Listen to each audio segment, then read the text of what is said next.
Pardon, je suis chef du bureau pour le Moyen-Orient et Afrique du Nord au Centre du commerce international, qui est une agence spécialisée des Nations Unies basée à Genève. Je suis réellement honorée d'être avec vous aujourd'hui pour cette 7e édition du FITA. Et je tiens à remercier le Tunisia Africa Business Council et en particulier ici Elis Jaziri de m'avoir invité et donné l'opportunité de participer et contribuer à ce prestigieux événement. Notre bienvenue à tous ceux qui sont avec nous. Notre panel aujourd'hui couvre une thématique clé pour l'industrialisation de l'Afrique, qui est le thème général de ce FITA. C'est comment développer les compétences africaines et accompagner l'industrialisation du continent. Comment développer le capital humain et les capacités d'innovation en Afrique. Comme vous le savez, le continent africain, avec sa multitude de ressources naturelles, dispose d'un énorme potentiel d'industrialisation et d'intégration dans les chaînes de valeur mondiales. Pour ce faire, pour pouvoir réaliser cet énorme potentiel, le continent doit relever plusieurs défis, notamment le manque de diversification économique, le manque d'infrastructures, et aussi le manque de compétences et de capacités humaines ou la limitation des compétences et de capacités humaines qui sont à disposition. En 2018, le lancement de la zone de libre-échange continentale africaine a donné une impulsion pour réaliser ce potentiel au niveau africain et offre aujourd'hui l'unique opportunité d'utiliser le continent comme un seul bloc économique, avec 1,2 milliard de personnes qui vont arriver à 2,5 milliards en 2050, selon les estimations, et avec un commerce intra-africain d'environ 50 à 70 milliards de dollars. Ceci permettrait de développer, d'accélérer le développement industriel pour tous les pays. Mais un des défis les plus importants pour réaliser ce potentiel, c'est effectivement le défi des compétences pour accompagner l'industrialisation. Donc ce panel va examiner la problématique de formation des compétences pour accélérer le développement industriel du continent africain et formuler des recommandations pour combler les écarts existants et assurer que le capital humain africain contribue pleinement à la croissance et au développement durable en Afrique. Pour débattre de cette question, sur les compétences et les emplois futurs, pour une industrialisation effective et pérenne du continent africain. Je suis accompagnée aujourd'hui par des honorables invités ici présents et des experts qui sont des experts de haut niveau en la matière. Notamment, j'ai à ma gauche M. Teddy Sobramanian, qui est CEO Comesa Business Council. À côté de M. Teddy, c'est Mme Dolsaf Bjewi, qui est la CEO de Sofrecom. À côté de Mme Bjewi, j'ai M. Blidi, qui est directeur général de l'Agence tunisienne de coopération technique. Et à côté de lui, Mme Lamia Chefei, qui est CEO de Education for Employment Tunisie. Je reviendrai plus tard avec les biographies. Et il nous manque encore Mme Sonia Barbaria, qui est la Principal AFAWA Officer African Development Bank, qui va nous rejoindre incessamment. Donc, comment va se dérouler ce panel? Je vais d'abord faire une petite présentation, un état des lieux sur la base d'un travail analytique qui a été fait par ITC sur les chaînes de valeur africaines, pour un peu, comme on dit en anglais, set the scene et créer un peu la base de notre discussion. Ensuite, on fera un premier tour de questions avec les panélistes, un deuxième tour de questions pour sortir avec des recommandations et nous ouvrirons les débats vers la salle pour des questions de votre part. Donc, je vais commencer avec ma présentation, s'ils peuvent la mettre sur l'écran. Voilà, elle est là.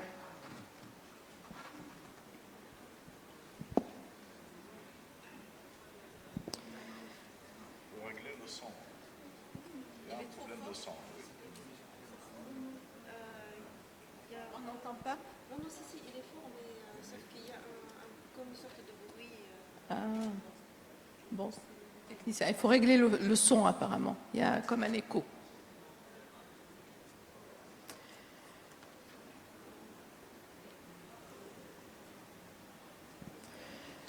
Donc, ma présentation, elle se base sur un rapport qui a été préparé, sur une publication plutôt, qui a été publiée par le Centre du commerce international et qui s'appelle en anglais Made by Africa, fabriqué par l'Afrique. Ce travail a été mandaté par l'Union européenne en partenariat avec la Commission de l'Union africaine pour identifier les chaînes de valeur les plus prometteuses au niveau du continent, pour l'Afrique en entier. Et ces chaînes prometteuses que nous avons identifiées, elles incluent ou elles connectent au moins 5 pays et 2 communautés économiques régionales. Et aussi, à travers cette enquête, nous avons essayé d'identifier les obstacles auxquels les entreprises sont confrontées et faire des recommandations pour réaliser ce potentiel de chaîne de valeur régionale.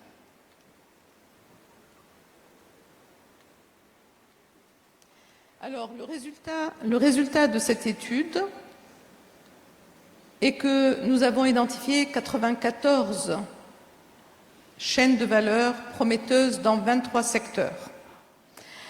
La plupart sont dans les produits alimentaires transformés, 28 plus précisément, et d'autres sur les machines et l'électricité, y compris le secteur de l'aviation, automobile, etc.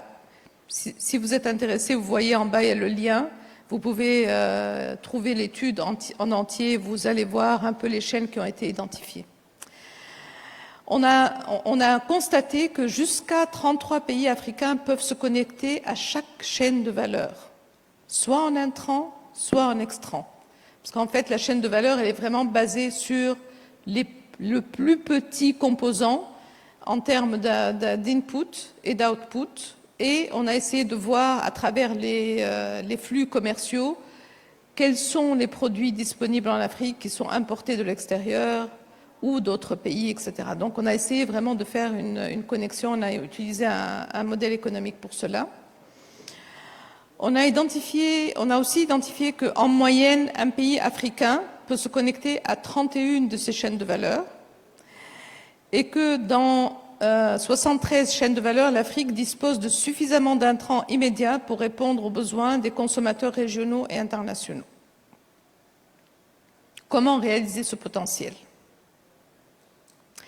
Alors, on a essayé, pour faire ce travail, on a fait une enquête auprès des entreprises. On a interrogé 1250 entreprises pour identifier les contraintes et sur quoi il faut travailler, comment lever les obstacles pour réaliser ce potentiel.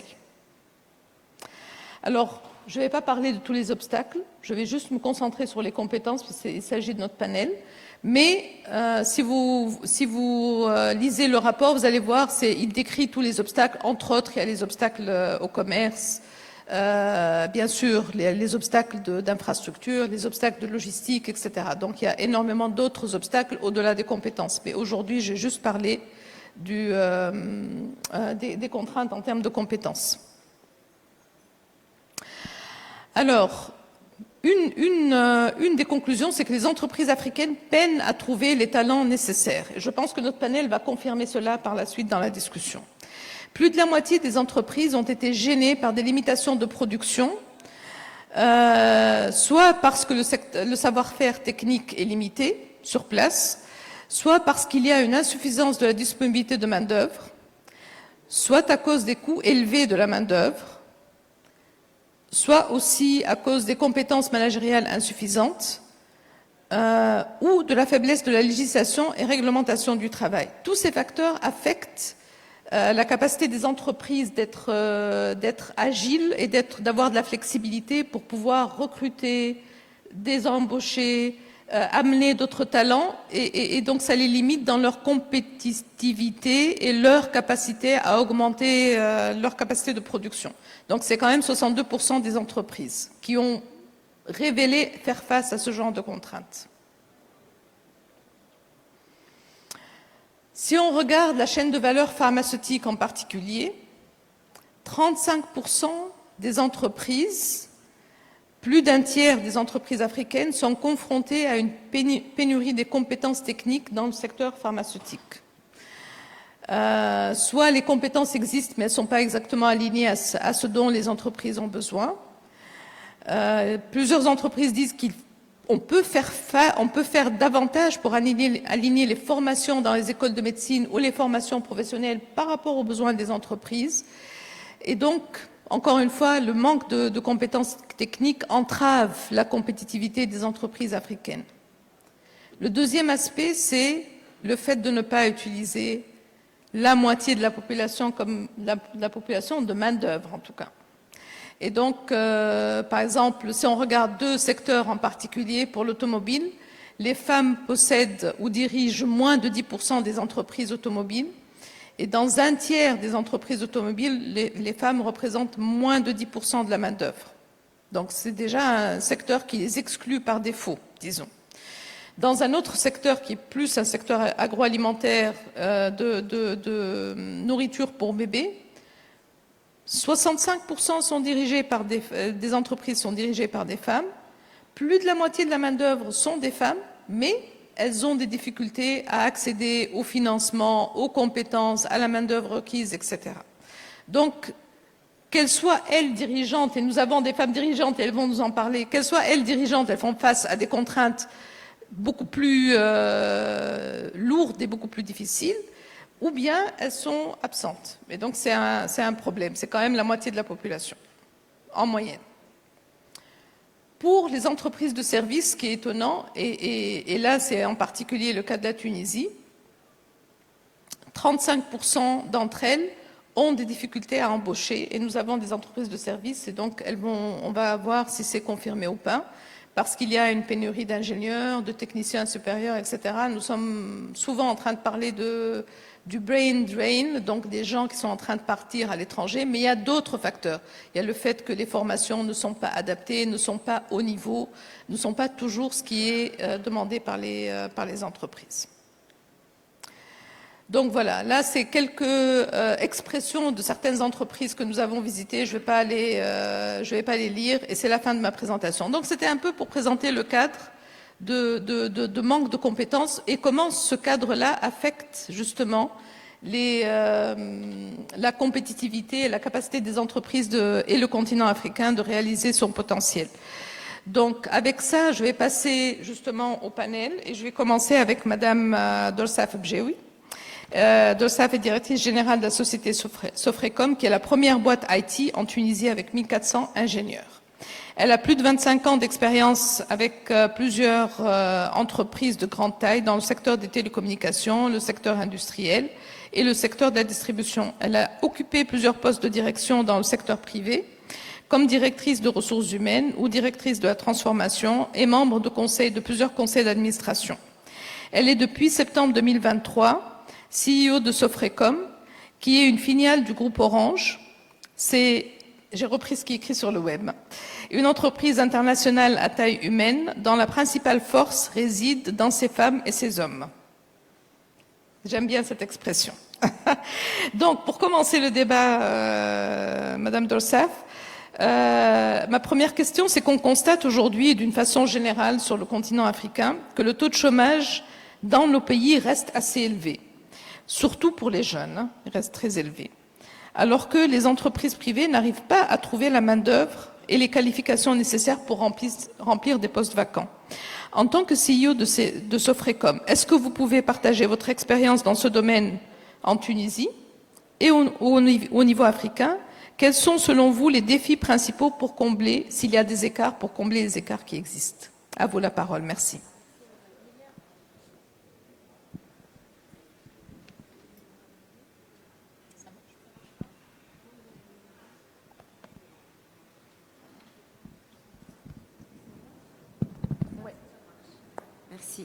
Merci Madame Lilia. Bonjour à tous. Je suis très honorée aujourd'hui d'être parmi vous dans ce panel. Je pense tous ceux qui sont dans la salle, certainement, qui s'intéressent à la question de la compétence. Ce que je vais partager aujourd'hui avec vous, c'est des expériences concrètes de ce qu'on a vécu dans le secteur des TIC et des telcos en Tunisie. Je pense qu'on a une bonne expérience qu'on peut partager avec c'est-à-dire les entreprises dans le continent africain pour s'inspirer. Je vais essayer de vous donner un peu quelques exemples qui peuvent aider à travailler sur le gap de compétences. Tout d'abord, déjà, moi, je suis aujourd'hui CEO de Sofrecom, mais dans ma carrière, j'ai fait un bon passage dans le domaine de la gestion du capital humain et la transformation des entreprises. Et je peux vous assurer que le capital humain est l'ADN d'une entreprise. Sans les compétences, même si on a les technologies, si on a tous les investissements, on ne pourra pas atteindre des objectifs économiques et business sans avoir les bonnes compétences. Donc ça, c'est une question clé et fondamentale à adresser. Donc Sofrecom, en fait, nous sommes une filiale du groupe Orange. En Tunisie, on est la plus grande filiale du groupe. On est 1400 ingénieurs, hommes et femmes.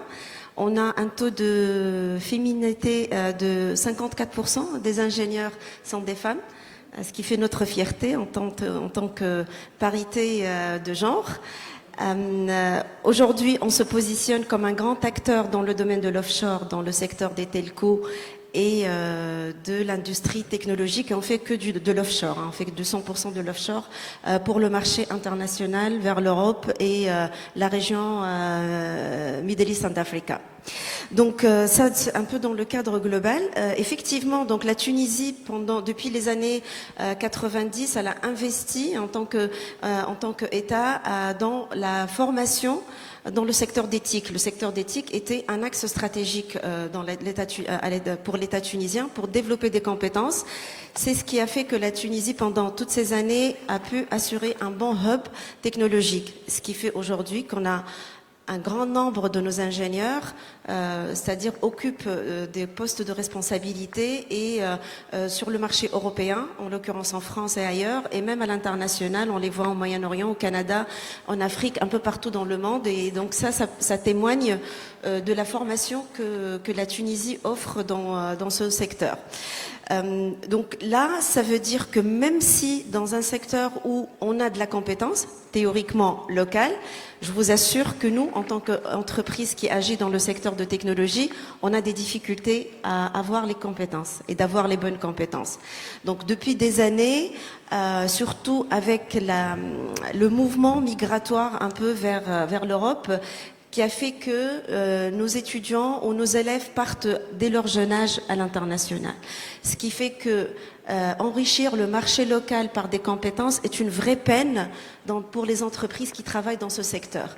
Et en Tunisie, on a dans un tissu économique dans ce secteur de technologie pour l'offshore qui est assez riche. Donc on a un réseau de boîtes qui agissent dans le secteur IT, qui font de l'export, que ce soit vers l'Afrique et que ce soit ailleurs, assez développé, mais la plupart des entreprises vraiment font face à un grand challenge de compétences.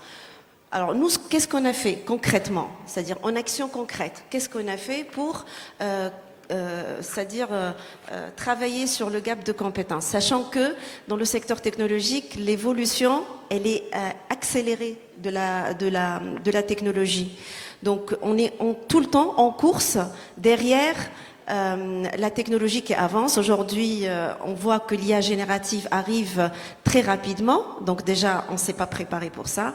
On a tout ce qui est autour du cloud et la migration. Aujourd'hui, toutes les entreprises font la course parce que des hyperscalers permettent une meilleure capacité de calcul et donc les entreprises se trouvent obligées de migrer leurs applicatifs pour être compétitifs sur des clouds, que ce soit privés ou publics.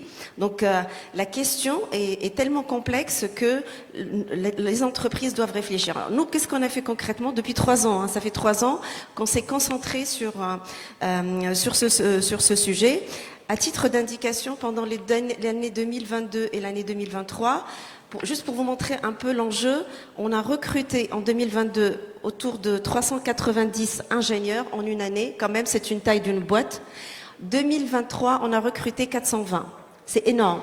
Donc, c'est-à-dire qu'on devrait avoir la capacité de les retrouver, de les onboarder Et un mauvais onboarding veut dire qu'une mauvaise expérience et que la personne risque de ne pas rester, et de les retenir.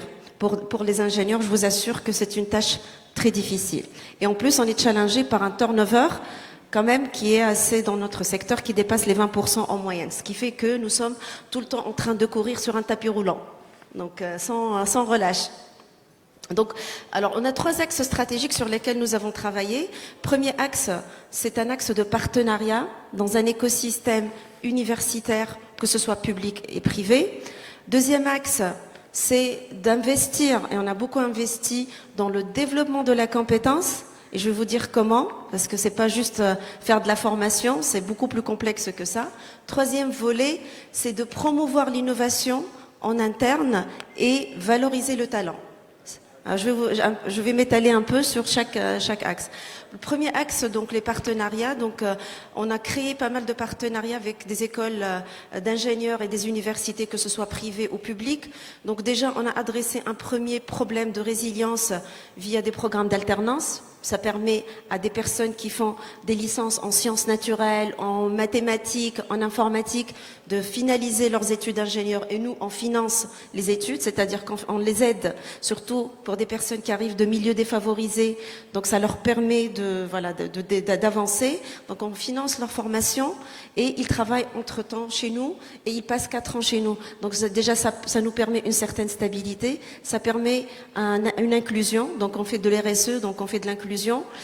Surtout pour des personnes de milieux défavorisés, mais aussi on adresse un besoin en compétences. Et pour ça, ils sont accompagnés avec un mentorat interne par des experts et des référents qui les accompagnent dans leur parcours. Ça, on l'a fait avec des écoles privées en Tunisie qui sont quand même beaucoup plus agiles sur ces programmes d'alternance que le secteur public. Il faut l'avouer que les écoles d'ingénieurs publics ont des difficultés à monter ces programmes. Le privé, il arrive à le faire plus facilement. Ça, c'est un premier axe. On a aussi un deuxième partenariat très important pour nous qui est avec le Centre de recherche des sciences du numérique de Sfax. On a un centre de recherche qui est très développé à Sfax, où on a des chercheurs, des thésards, des doctorants qui travaillent sur des projets industriels, c'est-à-dire c'est des postdocs qui travaillent sur des projets d'industrie. Et nous, dans ce partenariat, on a 3 ou 4 projets de grandes envergures qui sont financés par le groupe Orange, où on a des doctorants avec nos équipes qui travaillent main dans la main. C'est des sujets autour de l'industrie 4.0, de l'énergie, des sujets autour de l'énergie, des sujets autour de l'IA dans le secteur de l'agriculture, pour la détection de maladies, par exemple de l'olivier, via des images satellitaires, etc. Donc ça, c'est par exemple, ce partenariat nous a beaucoup aidé. On a aussi, nos ingénieurs interviennent dans les écoles et dans les universités. On leur donne du temps pour participer dans des conférences, animer des ateliers dans les universités et les écoles. Ça permet aux futurs ingénieurs, aux futurs diplômés de découvrir le monde industriel dans notre secteur. On accueille les stages d'été, les stages d'ingénieurs. Chaque année, on reçoit autour de 300 étudiants. C'est pas du tout évident par rapport à notre capacité d'accueil, mais on le fait chaque année par un investissement des hommes et des femmes, parce qu'on a un devoir déjà entreprise, un devoir pour ces générations, ces jeunes, mais aussi pour qu'on crée les ponts dans ce cadre de partenariat. Donc on essaie d'être vraiment très, très discipliné sur ces sujets-là. Et puis aussi, par exemple, moi je siège dans un board, dans un advisory board pour une école d'ingénieurs. Ça veut dire quoi? Il y a des écoles aujourd'hui qui disent on a besoin de comprendre quels sont les besoins du secteur industriel, mais il ne faut pas que ce soit des paroles, il faut que ce soit du concret. Et donc il y a des écoles privées qui ont créé des advisory boards où ils travaillent sur leur stratégie.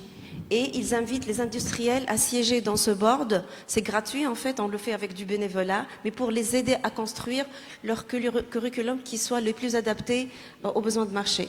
Donc ça, c'est une idée un peu, quelques actions concrètes qu'on a menées pendant les 3 dernières années en ce qui concerne les partenariats. Deuxième axe important, c'est autour d'investir dans le développement de la compétence. Investir, ça ne veut pas dire de faire de la formation. Tout le monde fait de la formation, mais souvent, on dépense beaucoup d'argent avec un ROI je ne sais pas si on est tous satisfaits un peu par des exercices de formation très classiques, parce que souvent, on prend de la formation, mais au final, on se rend compte qu'elle est décalée par rapport à notre besoin. Dans le domaine de la dans la technologie, c'est encore pire. On trouve jamais des personnes sur le marché qui sont capables de donner des formations autour des technologies de pointe. Donc ça, c'est un vrai challenge. Donc comment on a adressé cet axe-là ? Donc déjà, on a une académie interne dans l'entreprise. Ça, c'est obligatoire. Une entreprise qui a besoin d'aller vite ne peut pas compter sur de la formation tout simple. Il faut voir son école de formation interne. On a une quarantaine, par exemple, d'experts qui sont des formateurs internes et on a labellisé un brand interne local pour valoriser, c'est-à-dire les parcours de formation. Donc, on fait tout dans cette académie. On fait tout ce qui est reconversion de métier, c'est très important, et que ce soit développement de compétences. Donc, les formateurs internes, ils sont référencés dans le groupe Orange. On a des formateurs aujourd'hui qui donnent des formations de haute qualité dans des instances pour le groupe Orange à l'international et aussi sur des secteurs de pointe. La formation aussi en ligne est très importante. Par exemple, telles que Coursera, Udemy, Amazon, il y a plein de formations. Il faut vraiment investir dans ces certifications et des formations. Ça permet d'aller vite, ça permet d'aller au rythme de l'apprenant et ça permet aussi d'accéder à des formations mais il faut investir, c'est-à-dire ça coûte cher, mais il faut cibler, il faut savoir de quoi on a besoin. Donc ça, c'est important. La formation, les experts internes aussi, leur capacité de monter en compétence par rapport aux besoins des clients est importante. Donc nous, ça nous permet de travailler main dans la main avec les experts, avec le client, avec les équipes de formation interne et on confectionne des parcours internes.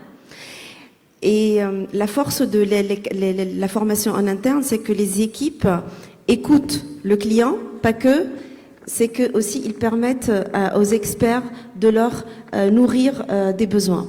Voilà, donc un peu, c'est ce qu'on fait. Les communautés d'expertise aussi, un dernier point par rapport à la montée en compétences. On a développé des réseaux internes en communauté, et ça c'est de l'agilité en fait organisationnelle, ce qu'on appelle des tribus dans le jargon de l'agilité. On a des personnes qui arrivent de plusieurs organisations, mais qui partagent un savoir-faire commun. Le cloud, l'IA, les domaines de la data, le domaine de la cybersécurité, et donc ils s'organisent en communauté et ils permettent un partage de savoir-faire. Mais ils ont des objectifs et des jalons, c'est-à-dire ils font pas des choses un peu et nous en tant que management on les suit. On a une gouvernance qui nous permette de les suivre. Donc ça, ce qu'on fait exactement, on est ouvert aussi à notre environnement. On fait pas tout ça en mode fermé.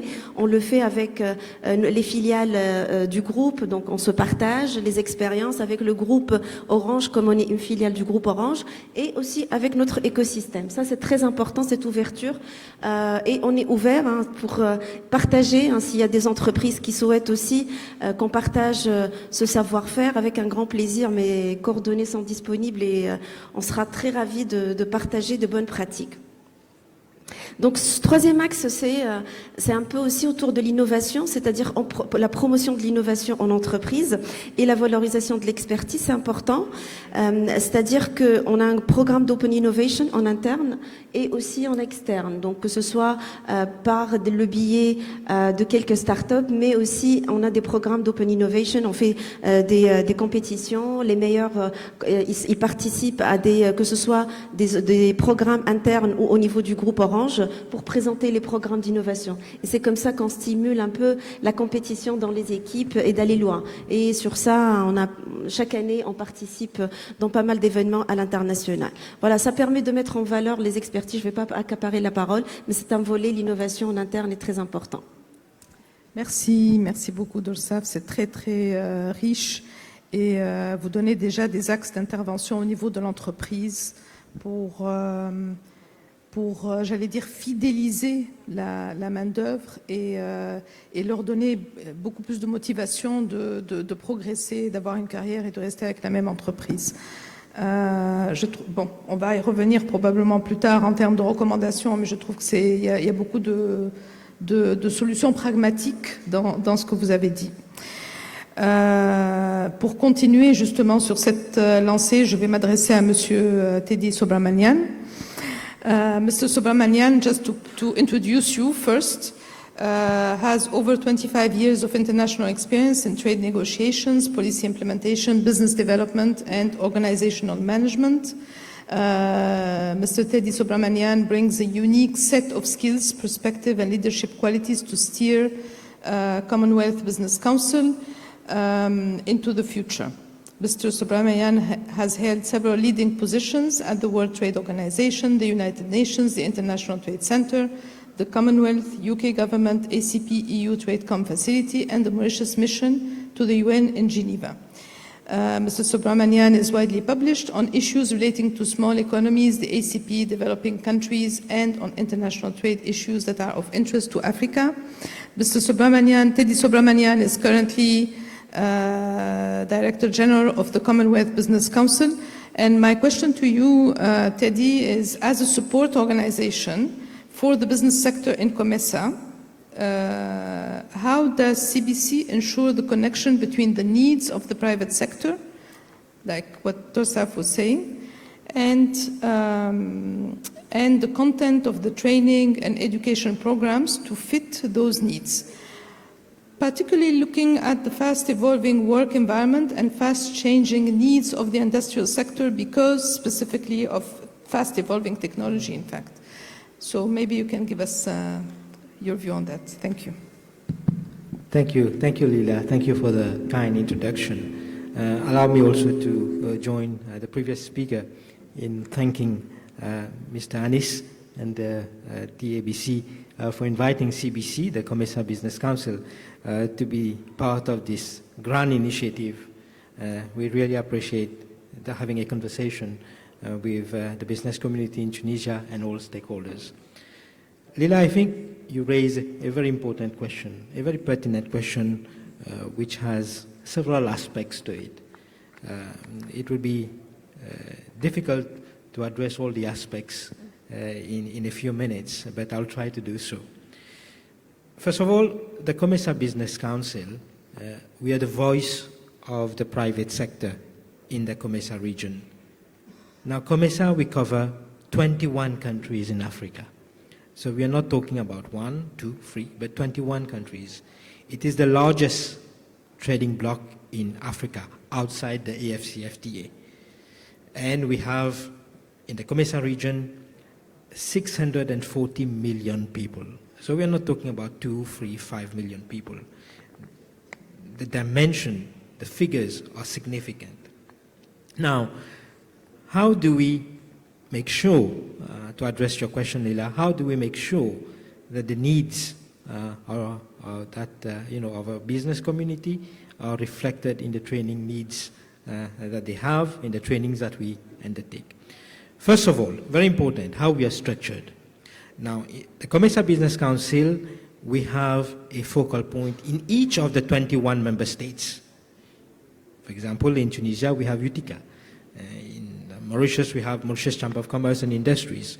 So in each of the 21 member states of COMESA, CBC, we have a national focal point. And it is incumbent, it is a responsibility of these national focal points to feed into the work of COMESA Business Council so that the training that we are undertaking remains relevant to the needs of the industrial sector, of the business community in each of these COMESA countries. So the way we are structured allows us to remain relevant. At the level of CBC, we also have work groups.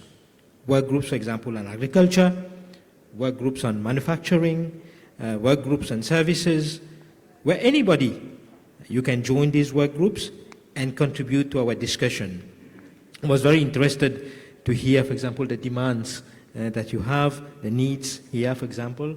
So to feed into these work groups so that these can be transposed in our training activities that we undertake.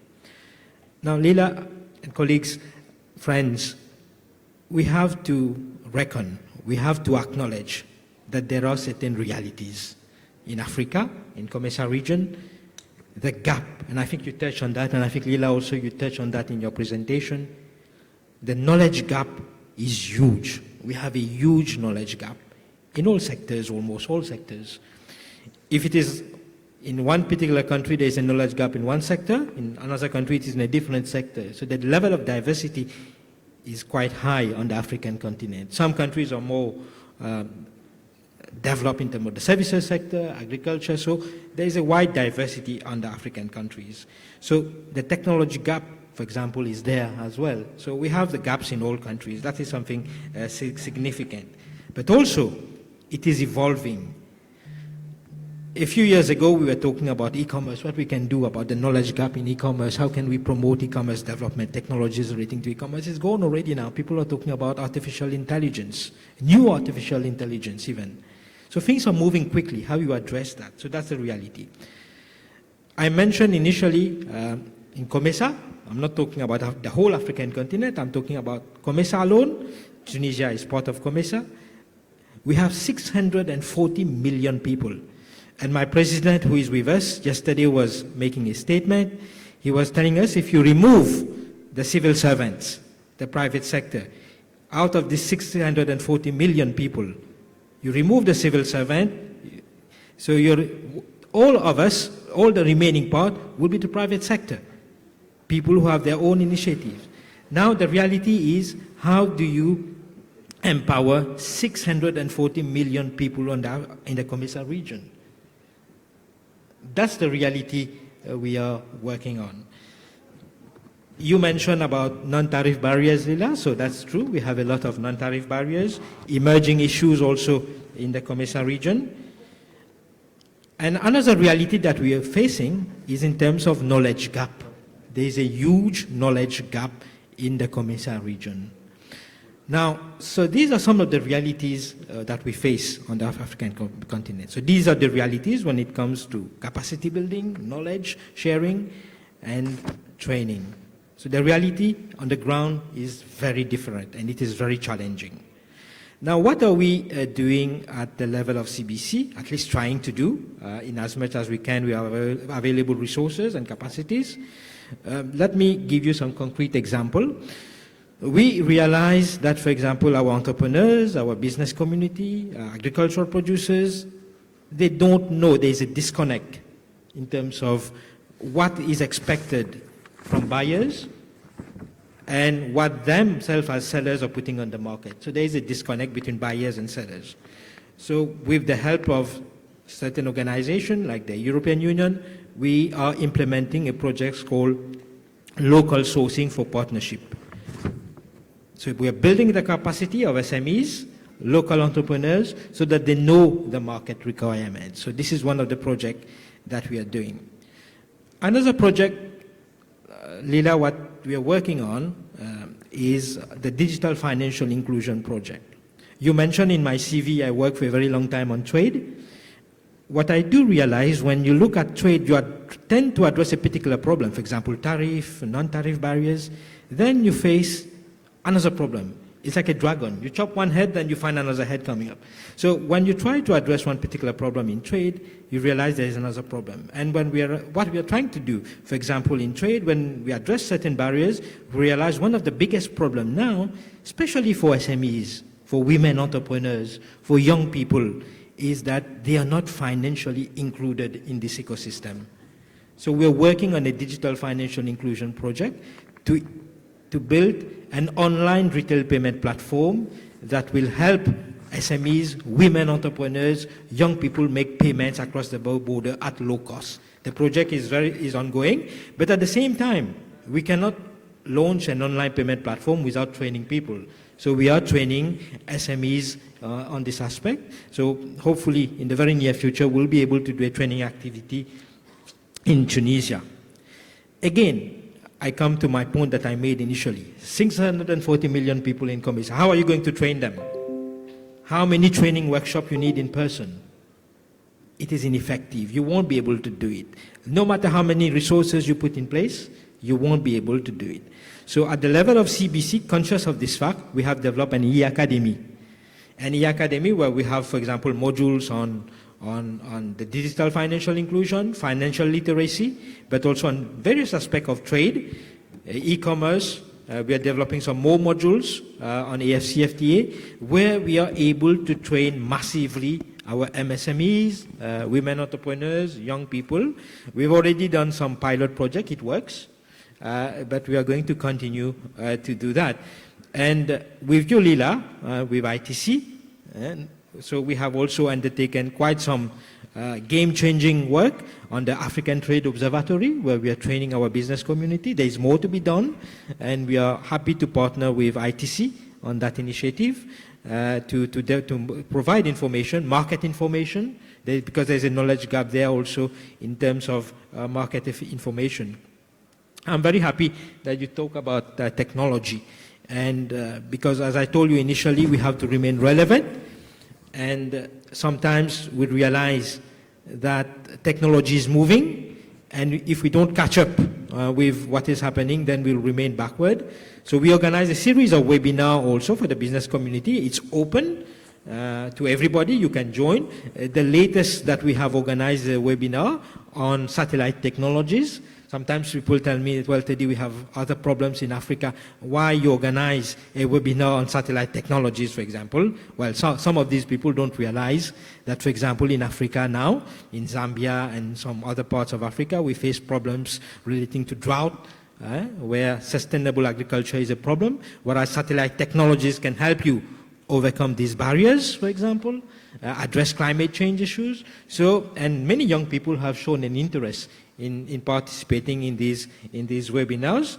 And also in the future, we are planning to organize workshop on AFCFTA, COMESA, because we realize there's quite a lot of misunderstanding on AFCFTA and COMESA. Hopefully, we will be in Tunisia very soon with some of these training activities and capacity building. But one recommendation that on this part of our conversation that I'd like to leave with you is that sometimes we provide assistance from abroad, but what is important is you empower the local, the regional institutions. Because these people are close to the ground, are close to the needs. This is how you remain relevant. Because we can come up with a training program, but which is completely distinct. Very, very important, and I would like our donors, if there is any in the room, for them to understand. First and foremost, you need to empower the local institution, the local companies, so that they can be the multiplier for these training activities, so that we can reach as many people as possible. So I think this is something that needs to resonate a bit more with the international community, so that we can help bridge this gap. So let me leave it at that for now, Leila. Thank you very much. Thank you, Teddy. It's very, again, you have opened it even broader, because you have actually explained that competencies is not just technical, it's not individual, it's a group competency, it's also, it spans a wide range of fields, whether we're talking about soft competencies, managerial competencies, technical competencies, and all of that should be localized, as you said, and empower the local people to be the multiplier and provide those competencies. I think also you pointed out to one important aspect which I spoke about in my presentation as well, which is the fact that half of the working population is not necessarily treated the same way, and these are women, of course. And I'm happy to welcome Sonia Barbaria. Sonia est la chargée principale de AFAWA pour l'Afrique du Nord et de l'Ouest à la Banque africaine de développement. Sonia coordonne, dirige et développe à l'échelle régionale un portefeuille de projets et d'opérations dans le cadre de la mise en œuvre de l'initiative AFAWA, visant à combler le déficit de financement dont fait face des PME dirigées ou détenues par les femmes en Afrique. Avant de rejoindre l'initiative AFAWA, Sonia a coordonné la mise en œuvre du partenariat Souk Tanmia d'appui à l'entrepreneuriat des jeunes et des femmes en Tunisie et son expansion au Maroc et en Égypte. En dehors de la Banque africaine de développement, Sonia a cofondé DAMIA, le premier réseau de femmes investisseurs en Tunisie, avec un groupe de femmes leaders et chefs d'entreprise. Son parcours diversifié comprend des rôles managériaux dans le secteur privé comme directrice de développement et conseillère marketing. Son parcours académique comprend un master en marketing et en intelligence économique de l'IHEC de Carthage. Nous partageons l'IHEC de Carthage, c'est ce que j'ai appris. Donc on est fiers. Dont on est très fiers, ainsi qu'un certificat professionnel d'études supérieures sur l'autonomisation économique de l'entrepreneuriat de l'Université de Michigan. Donc ma question pour vous, Sonia, c'est comment on peut justement mieux accompagner au mieux les PME africaines, en particulier celles dirigées par des femmes, pour les préparer à l'investissement et les aligner aux exigences de l'industrialisation, particulièrement par rapport au fait de mobiliser les compétences requises, le fait de pouvoir retenir ces compétences et le fait de pouvoir utiliser ces compétences pour être beaucoup plus compétitifs sur le marché africain. Tout à fait. Merci beaucoup. D'abord, je m'excuse du retard. Il y a eu juste une petite contrainte. Et je remercie les organisateurs. On en a besoin de ce genre d'événements pour booster davantage, pour échanger, pour essayer de bâtir davantage de network. Je suis très ravie d'être parmi les panélistes, dont je connais certains. Et voilà, donc on va essayer d'échanger ensemble et de pouvoir peut-être faire quelques recommandations à l'échelle de chacun de nous. Donc pour ceux qui ne connaissent pas peut-être AFAWA, c'est Affirmative Finance Action for Women in Africa, c'est l'abréviation. Donc c'est un programme, un flagship programme de la Banque africaine de développement dont la mission principale, c'est de pouvoir combler le gap financier. Donc le gap financier en Afrique, il est estimé à 49 milliards de dollars. Et ça augmente d'une année à une autre. Les 49 milliards, pas une seule institution pourrait le faire. C'est justement avec l'accord et la participation et le partenariat de plusieurs. On travaille essentiellement, je dirais, avec les institutions financières. Donc notre apport s'appuie aux transactions de la Banque africaine qui vont pouvoir allouer une portion de ces financements aux entreprises féminines. Ça, c'est un peu rapidement pour ceux qui ne connaissent pas peut-être le programme. Maintenant, revenons au sujet qui est extrêmement important parce que j'ai particulièrement choisi ce panel parce que il n'y a pas que le financement. Le financement, on pourrait avoir un recours au financement. Mais les compétences, c'est un peu plus difficile. Pourquoi ? Parce que une entreprise, quelle que soit sa taille, quel que soit son cycle peut-être de développement, plus particulièrement au niveau de l'industrialisation, ça requiert vraiment des compétences. Des compétences d'un point de vue interne, mais aussi des compétences pour pouvoir accéder à des marchés comme on l'a bien mentionné. La compétitivité des entreprises, c'est un mot qui circule énormément. Tout le monde est en train de définir peut-être la compétitivité au niveau régional, en Afrique je veux dire, ou bien au niveau aussi international, parce que quand on dit sortir un peu du marché, je prends peut-être l'exemple du marché tunisien qui reste quand même un marché assez limité.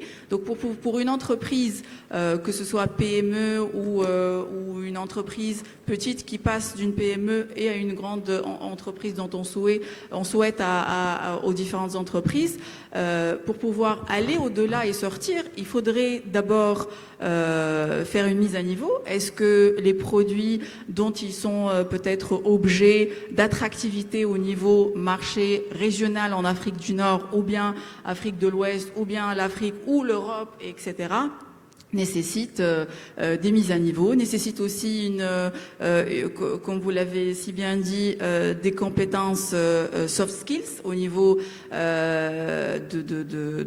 du staffing de l'entreprise, mais aussi au niveau du processing. Est-ce qu'il y a la qualification nécessaire? Est-ce qu'il y a peut-être les qualifications, ce qu'on veut dire de tout ce qui est ISO et compagnie? Est-ce qu'il y a aussi une étude de marché qui va pouvoir s'allier aux exigences au niveau marché africain, international ou autre. Donc voilà, c'est vraiment un ensemble, moi je dirais, d'accompagnement, de renforcement. Cela dépend aussi des besoins de l'entreprise. Donc pour nous, tout ce qui est accompagnement qu'on est en train de faire au niveau un peu de notre travail avec aussi bien des corporates ou bien des des PME, des petites entreprises ou autres, on commence par un diagnostic. Qu'est-ce que cette entreprise a de fort pour l'instant et quelles sont les faiblesses de cette entreprise-là au niveau de toute la chaîne de valeur de production, aussi bien RH que processing, etc. Sur la base de ça, ça nécessite aussi un bon accompagnement, que ce soit un accompagnement à travers des experts, à travers des firmes peut-être qui sont spécialisées, plus particulièrement au niveau de l'industrialisation. Et tout cela n'est pas très... C'est vrai, pour une entreprise ou une chef d'entreprise en particulier, pour une femme, elle va se dire comment je vais accéder à ces marchés-là, comment je vais pouvoir lever des fonds nécessaires. Donc l'accompagnement pourrait aussi être en amont et en aval du financement. En amont, c'est comment préparer ce qu'on appelle un peu le readiness investment au niveau de ces entreprises-là pour pouvoir avoir des projets qui sont des projets soit bancables, soit requièrent à des fonds d'investissement aussi. Il n'y a pas que les banques classiques uniquement. Il y a les SICAR, il y a les fonds d'investissement, etc. Mais tout dépend aussi de l'entreprise, de qu'est-ce qu'elle a fait déjà comme chemin, qu'est-ce qu'elle a comme peut-être ratio qui vont pouvoir l'orienter davantage. Donc la préparation au niveau de l'investissement requiert beaucoup d'appui.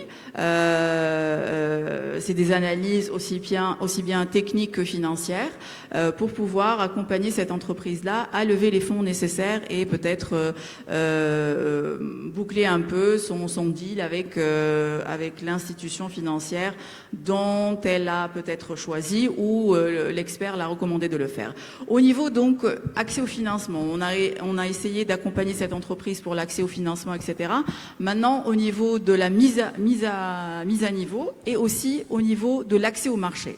Je pense qu'au niveau mise à niveau, c'est des compétences qui vont être aussi bien reflétées sur les soft skills des staffs qui sont peut-être focalisés au niveau du développement, mais aussi au niveau peut-être procédural, comme j'ai dit, au niveau des compétences qui requièrent aussi les certifications nécessaires, parce que parfois tu as beau faire un bon produit qui va pouvoir peut-être satisfaire certains marchés, mais pour d'autres marchés, ça nécessite encore plus d'exigences, ça nécessite encore plus de certifications. Et ça, c'est un travail continu, je dirais. Ce n'est pas juste un cycle vraiment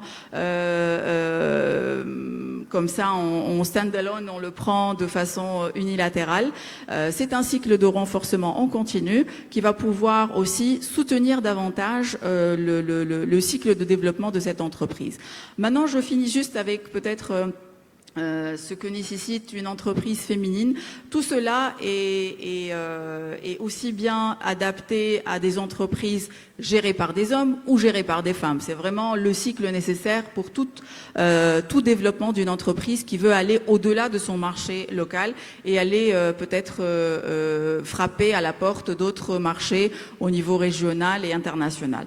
Maintenant, quand il s'agit d'une femme à la tête d'une entreprise, peut-être c'est un peu plus différent, je dirais pas forcément challenging uniquement. Je veux vraiment pas faire la séparation entre hommes et femmes au niveau gestion managériale.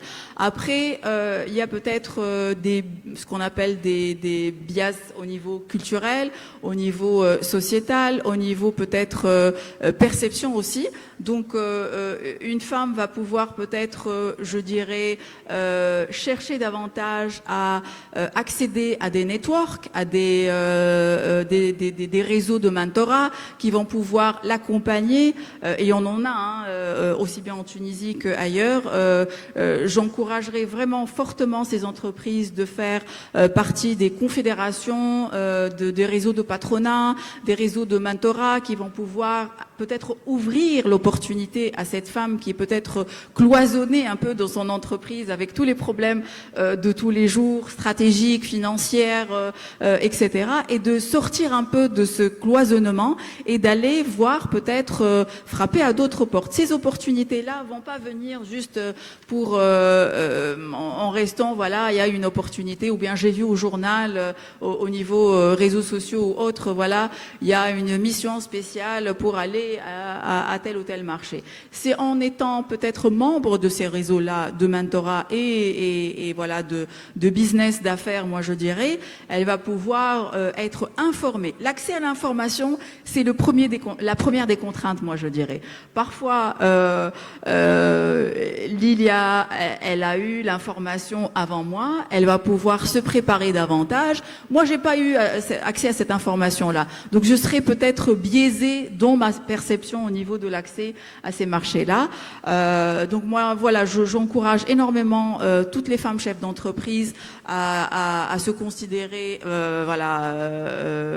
plein d'opportunités, de potentiel, d'accéder à ces réseaux-là pour pouvoir être mieux informés, être mieux équipés et pouvoir faire le assessment nécessaire au niveau de l'entreprise pour pouvoir mettre à niveau un peu ces procédures internes de production en termes d'industrialisation, mais aussi de mise à niveau au niveau de son staff et d'être capable de peut-être satisfaire les besoins en termes de certification pour accéder à ces marchés-là. Merci.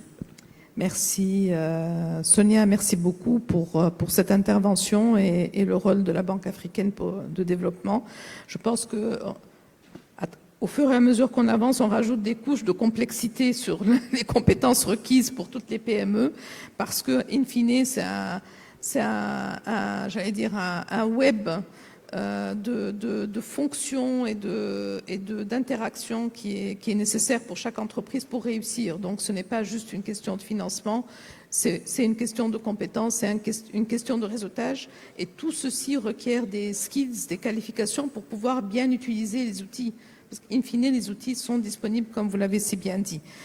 Et donc là, je vais passer à Madame Lamia Chefei, justement. Donc, on a vu l'entreprise privée, on a vu une institution d'appui, on a vu une institution financière, et là, c'est le rôle des NGOs. Et je vais passer à l'anglais, Lamia, comme on a dit. Donc, d'abord, une petite introduction pour vous. Lamia Chefei is the Chief Executive Officer, CEO of Education for Employment, EFE Tunisia. It's a non-profit NGO. She contributed with EFE Global in establishing the NGO in Tunisia. Since its creation in 2012, EFE Tunisia succeeded in delivering its entrepreneurship and employability training programs to more than 23,000 youth from different regions in Tunisia, placed more than 5,000 youth in jobs with more than 250 private sector companies. Ms. Chefei led the successful implementation of employability and green jobs programs in key sectors such as IT, agribusiness, health, retail, automotive industry. Prior to joining EFE Tunisia, Lamia was Senior Advisor to the Minister of Employment and Vocational Training, Secretary of State for Information Technology, CEO of Tunisia Internet Agency, CEO of National Agency for Digital Certification. Lamia holds an executive MBA from South Mediterranean University in Tunisia. So my question to you, Lamia, we've heard the numbers for EFE Tunisia and the impressive achievement in terms of 23,000 youth trained and 5,000 of them in jobs. Does your work focus on industrial sector? Maybe you can explain a little bit what EFE does in that sense. And how does the model, how is your model? What model are you using? And can that be used to boost industrialization at continental level? What are the key challenges or the key elements of your model? Thank you. Thank you very much, Mrs. Naas. First, allow me to thank you and thank the Tunisia Africa Business Council for the kind invitation and for the privilege of being part of such high-level panel and among a distinguished audience. First, maybe a few words about education for employment. EFE Tunisie, we are a non-profit NGO. We are part of a network of NGOs present today in 10 countries in the MENA region, including 4 countries in North Africa. And we share the same mission, which is providing youth with the capacity building to be employed in decent and sustainable jobs, but also we provide programs to help youth launch their businesses. So about your question about let's say the industries and sectors we are working for, I will start with the unique model of EFE. We are really market demand-driven and result-oriented, which means that we really start with identifying the needs of different sectors. And that's why, just after the pandemic, we launched a national survey with the Arab Institute of Business Leaders, and we launched a survey with 1,200 companies to try to identify the sectors which have the biggest potential in terms of job creation and which are also creating value add. So from there we identified, of course, the IT sector, which was very well highlighted in the panel today, but also the agribusiness sector, and I believe these are sectors that are very important at the continental level in Africa, automotive industry, retail, and textile. But of course, we are open always to move ahead with any new sector which may provide like job opportunities. To speak about our model and how we function. As I explained, we are really market-driven. So the first thing we do is really to address the market, to do rapid sector assessments, to identify the needs of companies in terms of jobs and skills. And from there, we build strong partnerships with the companies, but particularly business federations. And we help companies first to source youth. As Mrs. Jawi highlighted earlier, it's a challenge today for companies to find talent. And for that, we have like different sourcing channels. We established partnerships with universities, career centers, but with the National Agency for Employment, with vocational training centers, and through social networks. And after that, we customize the training. We provide both soft skills and technical training, and we deliver the training. And at the end, we ensure that there is a successful onboarding of youth in their jobs, and we keep monitoring and following up with the job retention rate, placement rate, and job retention rate. And as Mrs. Bjawi earlier mentioned, there is like, in some sectors, there is an issue in terms of retention, especially due to the brain drain. Let me give maybe two concrete examples of projects we successfully delivered. First, in the IT sector, we worked with the support of the German corporation, GIZ, on a project called Digital Works, to support IT companies in 3 regions, Tunis, Sousse, and Sfax, to source and train and place youth in jobs. And for that, we delivered really customized, tailored soft skills, because we try also to adjust to the specific needs of companies, and technical training with certification. And here, as you know, the IT sector is very, moving at a very rapid pace, and it's very important to be agile and to provide really the technical skills which are needed by the companies, specifically like cloud, cybersecurity, or AI. And now we are extending the project to a second phase and extending it in terms of scale up. We are targeting a bigger number of youth. In the first stage, we trained and placed 500 youth. Now we are moving to 1,200 beneficiaries and extending it also geographically to reach out to new regions. This is just to say that with NGOs, you can pilot projects and then scale up if the model is successful.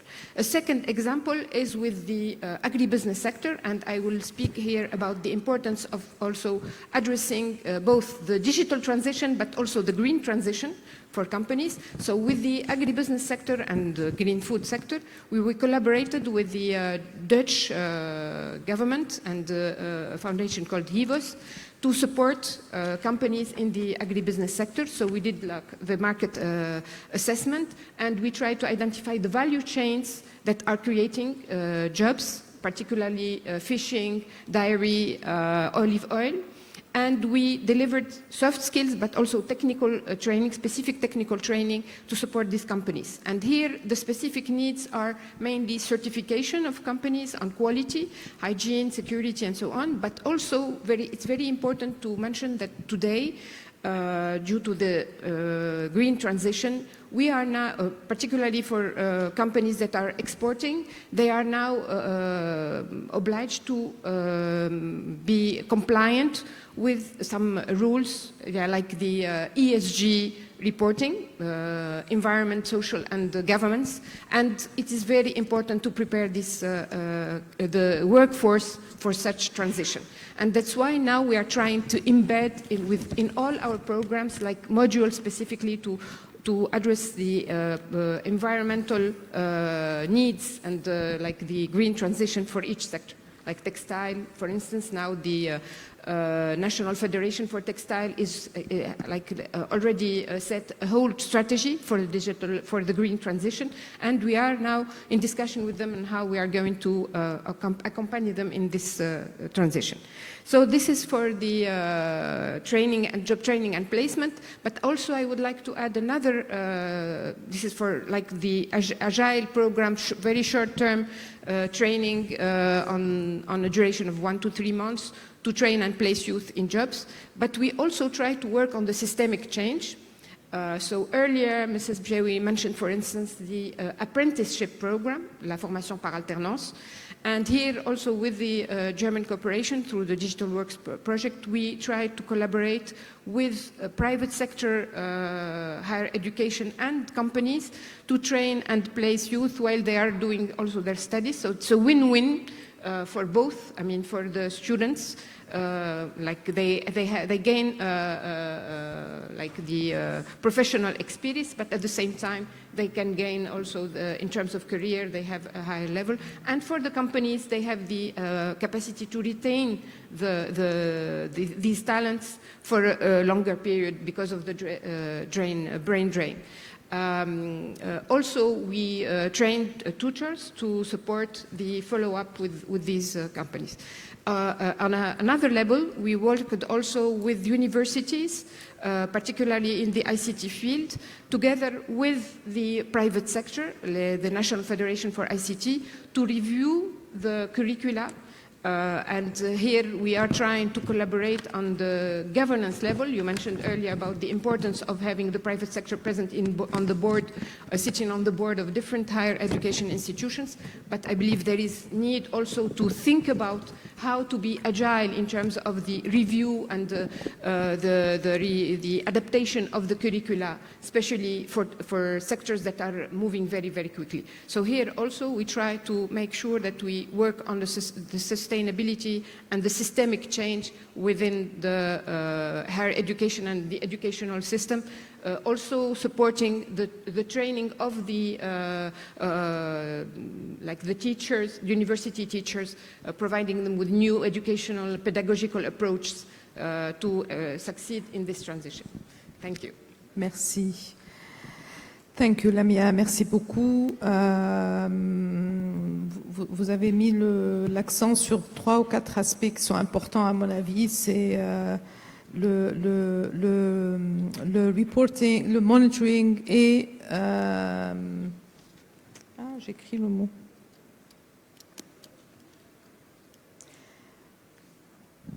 Voilà, le suivi, en fait, le suivi et le fait de faire un suivi sur le long terme, mais aussi le fait de connecter avec les universités et de créer ce lien, et c'est peut-être plus le rôle de NGO, peut-être, de créer le lien entre les universités et le secteur privé et le secteur public en général. Donc, je vais m'adresser à Monsieur Mohamed Blidi. C'est Mohamed Blidi, actuellement directeur général de l'Agence tunisienne de coopération technique. Il est le point focal national pour la coopération sud-sud en Tunisie. Il possède une longue expérience dans la gestion de projets et de programmes de coopération technique en Tunisie et à l'étranger, notamment au Maghreb et en Afrique de l'Ouest. Monsieur Blidi est également un expert en coopération sud-sud et en développement institutionnel des organismes responsables de la coopération sud-sud. Donc, si Mohamed, de ce que je connais de la TCT avant, quand elle a été créée, c'était vraiment essayer d'exporter l'expertise tunisienne et encadrer l'exportation de l'expertise tunisienne. Aujourd'hui, son rôle est quand même différent vu l'évolution de notre environnement en général. Alors ma question c'est, de votre point de vue en tant que directeur général d'une institution du secteur public qui a été créée pour promouvoir la coopération Sud-Sud, quelles sont les forces de la TCT pour contribuer au renforcement des capacités institutionnelles dans le secteur industriel en Afrique et quels sont les défis auxquels elle fait face? Merci. Merci. Donc, bienvenue à vous tous. Donc, je voudrais juste, avant de parler de la TCT, de parler un peu de la coopération Sud-Sud, qui est une composante essentielle de la coopération internationale pour le développement. Le rôle de la coopération Sud-Sud dans le développement des compétences, dans le développement des capacités humaines et institutionnelles est importante. Comme vous le savez, donc le renforcement des capacités est au centre des activités de la coopération Sud-Sud, qui est essentiellement une coopération technique basée sur le transfert et l'échange des connaissances, du savoir-faire, de l'expertise, des bonnes pratiques et aussi des fois des mauvaises pratiques pour les éviter aussi. Donc, au-delà des considérations de solidarité, de fraternité qui caractérisent un peu donc les relations dans les pays du Sud, la similitude des contextes économiques, sociaux, culturels aussi. Donc, il y a des fois le partage de certaines caractéristiques pédologiques, peut-être météorologiques. Entre les pays facilite beaucoup l'échange et le partage de ce savoir-faire de ces différentes expériences. Je pense que la coopération Sud-Sud est un élément important et efficace pour surmonter les difficultés qui caractérisent le système de formation technique en Afrique et bien sûr pour aider à accélérer l'industrialisation. Je pense, on peut dire aussi que les pays du Sud, en général, les pays africains en particulier, avec bien sûr des degrés différents de développement économique et social, ils ont beaucoup de choses à partager et beaucoup d'enseignements à tirer de leur processus de développement. C'est ça l'importance de cette forme de coopération que nous pensons contribue beaucoup au renforcement des capacités humaines et institutionnelles. Donc je reviens pour la TCT, l'Agence tunisienne de coopération technique, qui a été créée en 1972. Elle est considérée parmi les plus anciennes agences au monde, donc qui fait la coopération Sud-Sud. La Tunisie a commencé cette forme de coopération depuis les années 60. Donc, avec la création de la TCT, la Tunisie a voulu donc consacrer donc les valeurs de solidarité avec les pays frères et amis. Les atouts de la TCT a une longue expérience en matière de coopération Sud-Sud, en matière de mobilisation des compétences tunisiennes, que ce soit des compétences individuelles ou compétences institutionnelles. La TCT a accumulé dans le domaine de la coopération Sud-Sud beaucoup d'expérience en matière de réalisation de projets, de renforcement des capacités institutionnelles dans les différents secteurs. L'agence aussi elle a un réseau très important de partenaires nationaux parce que la TCT s'appuie sur un réseau de partenaires, de centres techniques qui partagent leurs expériences, qui exportent entre guillemets leur savoir-faire et le mettre à la disposition des différents pays qui sollicitent l'expertise tunisienne. Elle a aussi s'appuie la TCT sur un réseau de partenaires internationaux qui appuient cette forme de coopération Sud-Sud. On parle beaucoup de coopération triangulaire. Il y a beaucoup de partenaires qui s'associent à la TCT pour des initiatives, pour des projets de renforcement des capacités, pour aider tel ou tel pays dans ces projets de développement. La TCT aussi a là un vivier très important, une base de données dans laquelle on trouve beaucoup d'experts et de consultants dans les différentes spécialités qui, bien sûr, sont prêts pour partager leur expérience dans des missions d'assistance technique, dans des missions de renforcement des capacités. Et aussi la DCT, elle fait beaucoup d'activités en matière de renforcement des capacités par l'organisation des ateliers, par l'organisation des actions de formation, par des visites d'études aussi pour s'enquérir de l'expérience tunisienne dans tel ou tel secteur. La DCT a contribué au renforcement des capacités institutionnelles de beaucoup de pays. Je cite à titre d'exemple la Mauritanie en matière de formation professionnelle. À certains moments, la DCT a contribué à travers les experts tunisiens à développer le secteur de la formation professionnelle en Mauritanie, le développement de la médecine de travail aussi dans ce pays. Et on a maintenant un projet de coopération avec plusieurs partenaires en matière de développement de la chaîne de valeur en Guinée. Donc la chaîne de valeur des produits agricoles. On a choisi 2 produits, donc la mangue et l'anacarde. Donc c'est un projet important sur 3 ans. Donc une forme de partage de l'expérience tunisienne en la matière. La DCT continue bien sûr de faire cette promotion de l'expertise tunisienne, du savoir-faire tunisien. Et nous pensons qu'entre les pays du Sud, il y a beaucoup de choses à partager. Les défis, pour être bref, les défis qui concernent la DCT et qui concernent aussi cette forme de coopération. Le défi important aussi, c'est le manque de moyens financiers, parce que pour financer cette forme de coopération, il faut des moyens importants. On essaye bien sûr de mobiliser certaines ressources pour faire des initiatives, pour faire des projets, pour pousser un peu dans cette forme de coopération. Il y a aussi des difficultés en matière de coordination, parce que c'est pas facile aussi de rapprocher les demandes des offres d'expertise, il faut qu'il y ait en Afrique des écosystèmes nationaux de coopération sud-sud qui aident un peu à faciliter cet échange pour bien sûr profiter des expériences des uns et des autres. Il y a aussi le problème de la complexité aussi des procédures dans certains pays ou aussi avec certains bailleurs de fonds qui compliquent un peu cette tâche de coopération sud-sud entre les pays en développement. La DCT continue de faire ce travail. La DCT est le point focal national en matière de coopération sud-sud.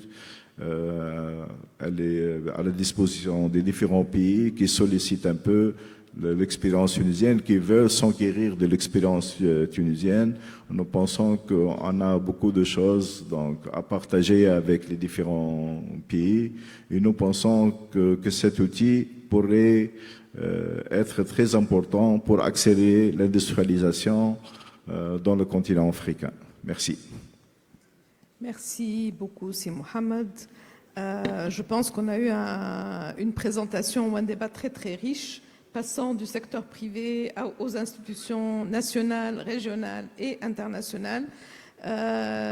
Comme on n'a plus beaucoup de temps et que j'aimerais bien quand même laisser l'occasion à nos participants de poser des questions, je vais pas poser la deuxième question, mais je vais vous demander simplement de nous donner une recommandation de votre point de vue, une suggestion, une recommandation qui pourrait être retenue par les organisateurs comme, j'allais dire comme baseline ou comme référence pour peut-être faire le suivi l'année prochaine et voir qu'est-ce qui a été fait dans ce domaine.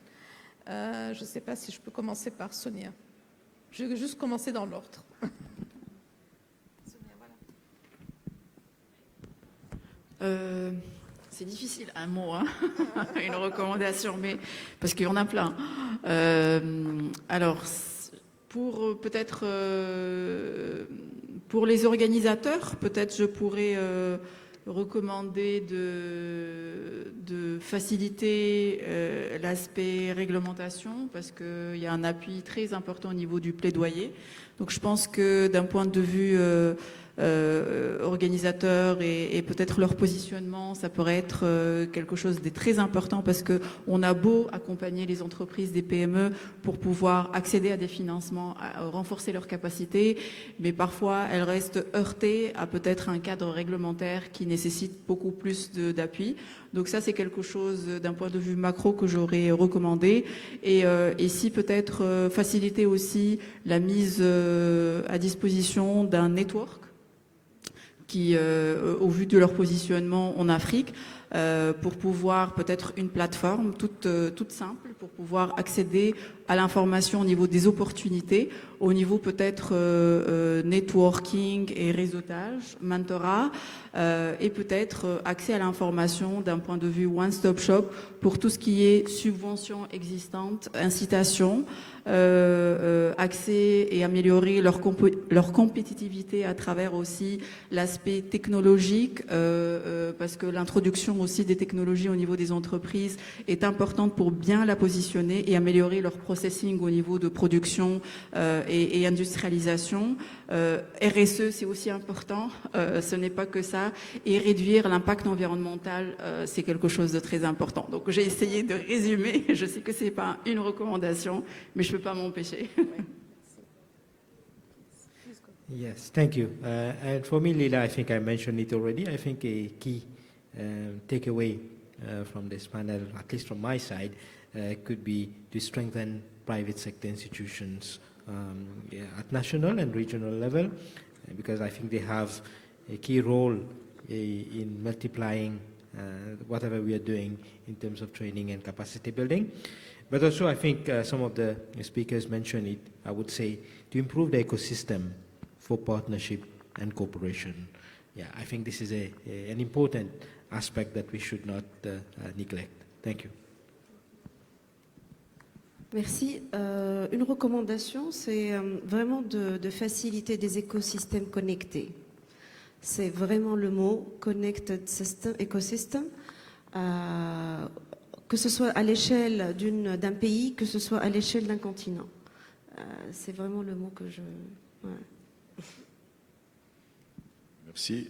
Ma recommandation, c'est de profiter davantage des regroupements régionaux en Afrique, comme la COMESA, le CEDEAO, pour faciliter donc l'échange des expériences et le transfert du savoir-faire entre les pays africains. Ça, c'est une recommandation que je souhaite donc être bien écoutée, parce que ce qui manque un peu de cette forme de coordination, c'est surtout les mécanismes d'échange qui devraient être instaurés dans les différents regroupements régionaux.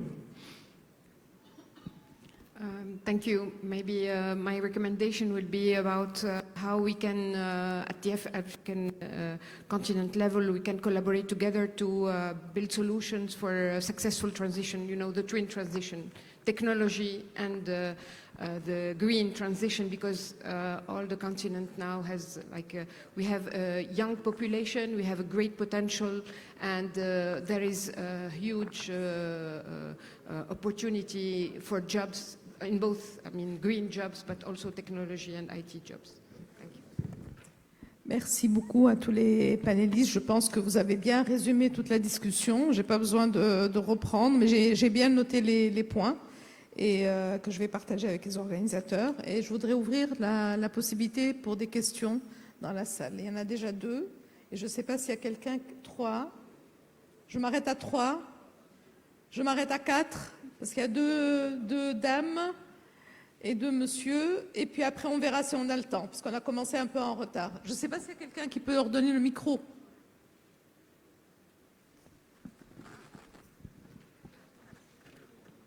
Merci, oui bien sûr. Donc Mehdi Khalel, je dirige l'activité batterie industrielle du groupe Assad et je suis membre du bureau exécutif de la TABC. Vous avez dit qu'il n'y a pas de compétences en Afrique, ou il y a un manque de compétences en Afrique. Moi, je pense que l'Afrique gorge de compétences. Par contre, on a nos problèmes, nos contraintes, qui font que ces compétences ne trouvent pas l'environnement propice pour performer. Et la notion que je trouve importante, c'est la notion de sens. Et vous n'avez pas évoqué ça. Donc, ma question est-ce que vous pensez, si on crée du sens à ce qu'on fait en Afrique pour l'Afrique, est-ce que ceci peut être un vecteur de développement durable des compétences africaines? Et merci.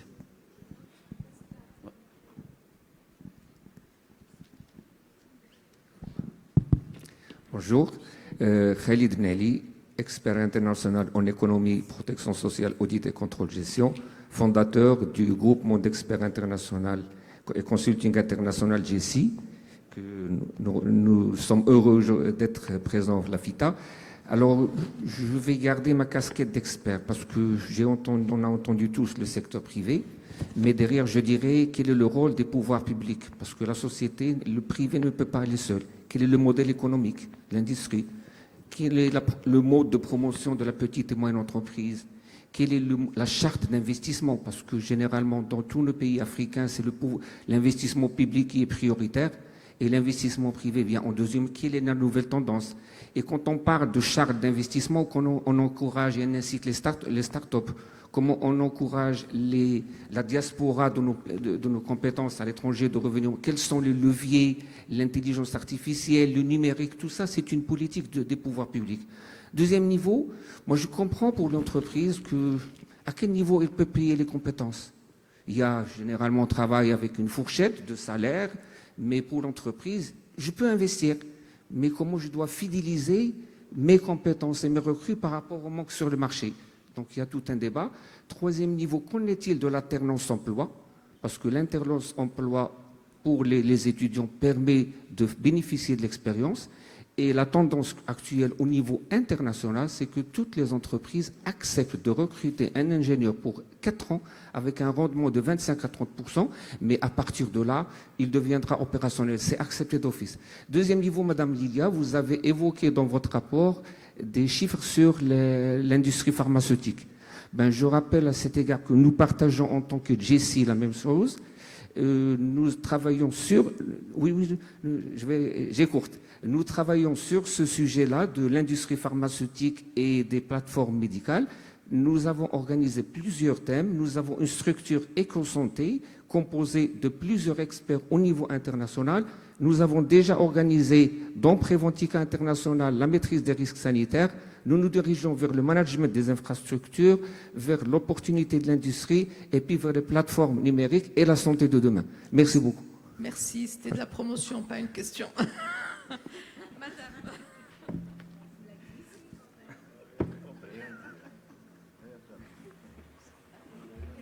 Micro pour la dame.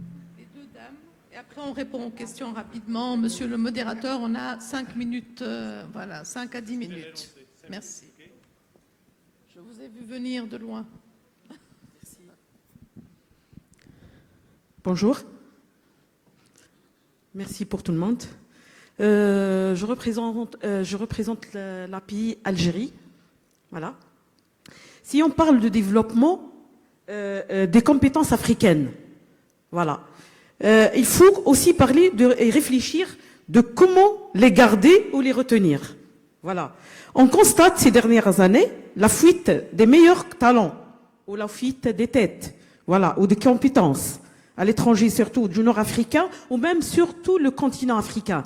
Nos médecins, nos ingénieurs, etc. Voilà. Nous avons un grand défi pour garder et retenir de ces compétences. Voilà. Et pour accompagner l'industrialisation du continent africain. Est-ce qu'il y a des solutions radicales et aussi rapides pour remédier à ce problème? On n'a pas, en tous les cas, on n'a pas le choix. Nous n'avons pas le choix. Il faut qu'on construise nos continents avec des mains africaines. Merci, madame. Merci. Et la dernière question. Can be in English, hein, if you wish. Alors, bonjour à tous. Je m'appelle Yomo Laetitia. J'aimerais savoir, étant donné que le FITA est international, j'aimerais savoir quel est le rôle des entreprises technologiques multinationales, le rôle qu'elles peuvent jouer pour soutenir l'éducation STEM en Afrique. Merci beaucoup pour les 4 questions. Puisque j'ai le micro, je vais commencer par la question qui m'est adressée, je ne suis pas sûre de l'avoir bien comprise. Merci. Alors, par rapport aux compétences qui manquent en Afrique, je n'ai pas dit qu'elles manquent, j'ai dit qu'elles ne s'alignent pas avec les besoins des entreprises. Il y a une différence. C'est-à-dire il y a des compétences, mais ce n'est pas ce que les entreprises cherchent. Et donc, c'est là où il y a on a du mal à combler, voilà, un mismatch, skills mismatch, comme on dit en anglais, et on a du mal à combler les postes vides en Afrique. Et les postes vides en Afrique qui ne sont pas comblés sont dus soit à la fuite de talents, soit parce que les talents ne sont pas exactement ce qu'on cherche. Alors, le résultat de notre étude, c'est 1260 entreprises. Ce n'est pas du tout toute la population des entreprises sur le continent, mais c'est quand même une référence, tout simplement. Alors, je ne suis pas sûre de bien comprendre si on donne du sens, mais je pense que je vais aller dans le sens de ce que vous avez dit, c'est-à-dire si on trouve les moyens d'avoir une politique motivante, etc., pour les entreprises, d'ouvrir les frontières, d'ouvrir les opportunités aux entreprises, certainement elles vont investir plus dans la recherche et développement, certainement elles vont investir plus dans la formation des talents, et certainement ça va permettre une dynamique positive sur le continent. C'est ce que je voulais dire, et je vais passer la parole aux panélistes. Qui veut prendre une question? Voilà. Je répondrai sur 2 points. Sur la question du sens, oui, je trouve que c'est un sujet important parce que la jeunesse, surtout, aujourd'hui, ne réfléchit pas comme on réfléchissait avant. De notre temps, quand on sort sur le marché de travail, on a un objectif de travailler, d'avoir un revenu et de vivre, de mener une certaine vie. Aujourd'hui, les jeunes ne voient pas la vie de notre regard. Ils sont plus connectés à avoir du sens de ce qu'ils sont en train de faire. S'ils ne voient pas le sens, ils n'auront certainement pas la motivation nécessaire. Donc le sens, je pense que il y a des pays qui arrivent à communiquer sur une vision. Il y en a des pays autour de nous, au Moyen-Orient, certains pays arrivent à faire rêver leur société sur une vision, vers une vision. Et je pense que ça, c'est quelque chose, ça donne une certaine énergie, ça donne un certain espoir, ça donne le sens aux gens de se projeter. Ça a du sens, ça mérite mais tout à l'heure monsieur a parlé du rôle des institutions publiques, de l'État, de la réglementation. C'est ça la fondation. Sans ça, le secteur privé ou autre ne peut rien faire. Donc ça, c'est une brique, c'est une couche enabler, c'est-à-dire elle est catalyseur de tout ce que tu peux mettre au-dessus. Donc ça, je pense que ça a du sens, donner du sens.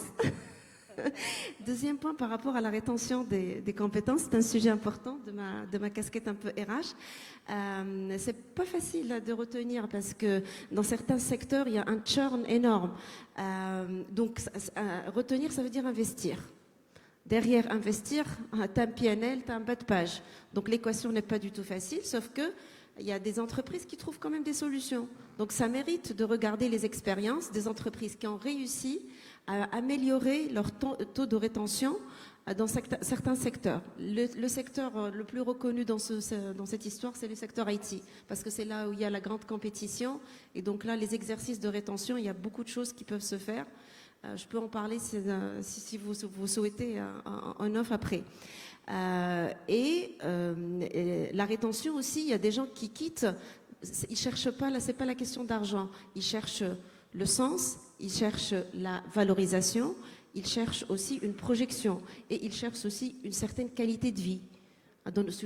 C'est-à-dire à l'échelle de l'Afrique, les diasporas et les talents quittent le continent, ils sont à la recherche d'une autre vie, de meilleures conditions peut-être, je ne sais pas, mais entre-temps, quand on voit les flux migratoires un peu, il y a quelque chose, il y a une vraie question. Tout ce qui se passe dans ces dernières années, on voit beaucoup d'énergie, beaucoup d'investissements sur le continent, mais il y a une question, quand même, il y a un flux migratoire sur lequel il faut se poser beaucoup de questions. Donc, je n'ai pas la réponse sur tout ça, mais quand même, il y a quelque part quelque chose de fond à régler. Yeah, just quickly, Leela, I think that's a very important point on African competence, I think, which is very important, and probably that's something we need to reflect further on. But just to add to the complexity of the issue, there's something that we didn't touch is the mutual recognition of qualification on the African continent. An engineer from Tunisia, can he be freely go to another country and work in another country, for example, and will his qualification be recognized? That's something that probably regional organization and even international organization like the WTO, they have to have a closer look and probably make some progress there. Right? That's a big problem also at the level of the region. Oui, je répondrai peut-être à la question relative à la fuite des cerveaux et comment on pourrait peut-être retenir, prenant peut-être l'Afrique comme continent et que inter-pays, on considère que ce n'est pas vraiment de la fuite.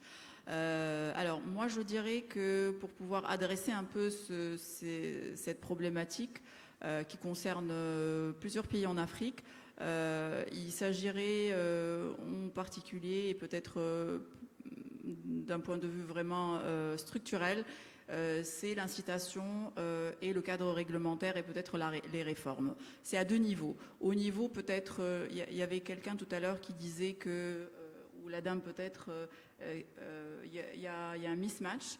Ça rejoint peut-être au niveau de l'éducation.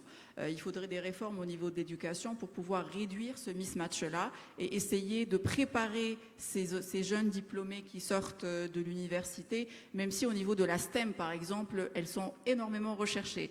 Donc on arrache ces compétences-là pour pouvoir, une fois le diplôme en main, préparer directement un contrat avec des entreprises dont on ne peut pas empêcher ce jeune-là qui veut aussi rêver à une vie meilleure et pouvoir aussi renforcer ses compétences et mettre tout ce qu'il a peut-être appris au niveau de l'université pour pouvoir développer sa carrière professionnelle. Donc au niveau de la réglementation, je pense que des réformes au niveau du système éducatif est extrêmement important pour pouvoir aussi préparer ces jeunes-là au niveau africain pour pouvoir être au mieux en ligne avec les exigences au niveau des entreprises. Au niveau maintenant de l'autre côté, la fuite des cerveaux, pourquoi? Parce que il y a forcément des conditions de travail au niveau du marché de l'emploi qui sont beaucoup plus favorables ailleurs que peut-être dans le pays dans lequel il est. Et pour pouvoir le faire, je pense que c'est pas une problématique que l'entreprise elle-même devrait tenir en compte, mais peut-être au niveau gouvernement aussi. Donc il faudrait aussi réfléchir à des incitations pour pouvoir faciliter ces entreprises-là à retenir ces cerveaux-là qui fuient.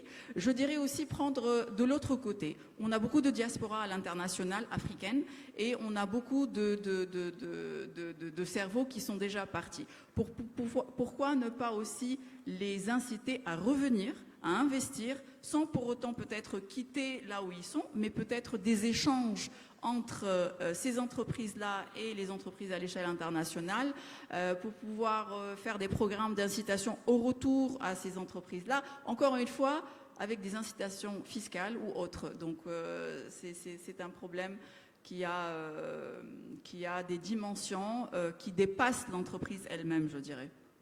Merci. Bon, on me dit, on ne peut pas donner encore la parole à quelqu'un pour répondre?